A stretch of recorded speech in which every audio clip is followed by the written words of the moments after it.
Hello again everyone, my name is Titans Creed and I'm here on Sega Driven as we continue our look at what's on offer at the Sonic Amateur Games Expo for 2022. And today we'll be looking at Sonic Outbound, developed by Project 255. Now Sonic Outbound is an interesting little title. It touts itself as a sequel to Sonic Mania in the place that follows the bad ending, with Eggman having all the emeralds and the ruby. But all that exists to play in this demo is a semi-fake boss rush and a look at a special stage. So we're going to start with looking at the story mode, and as I've said, all that exists is essentially a boss rush right now.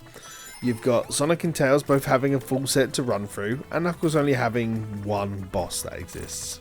There's also a few crossover levels that we can expect going forward after every 4. And that has a shared boss that all of the characters seem to be able to hit and fight. And it also seems that every single boss has a pinch mode. Overall, my feelings are that the Sonic bosses seem to have a little more design strength and thought put to them in design. Tails' just seem to be fly to the boss or stand and hit the boss with a gimmick. And I'll be completely honest, the Casino Night boss, it feels like absolute garbage to play.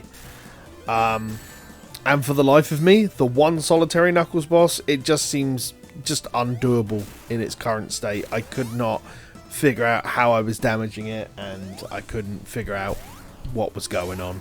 It was teleporting, and it was very strange.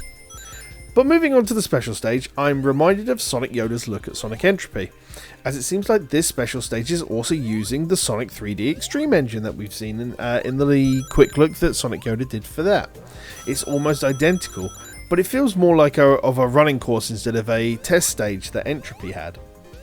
It does fall into the horrible trap of most modern Sonic games when we were first hitting the 3D stage of just having pitfalls and just falling straight off the edge without any real thought of just an extra boundary to just play with, just to give the player some depth of trying to learn.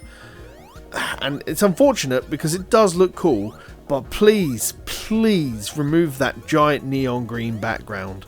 Even if you have to put in another placeholder there, it's very hard on the eyes.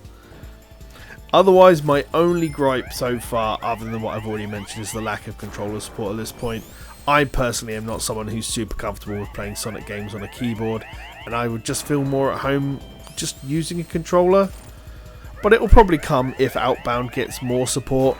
It does feel really bare bones right now, and it would be interesting to comment on the level structure and how the actual game feels. But all that exists are the bosses and the level structure of the special stage. So for right now, if you want to give it a go, have a crack, try some of the bosses yourself. It's a little bit difficult, you've got 5 lives to go through. Otherwise, let's just wait for more level content and see how the game ends up.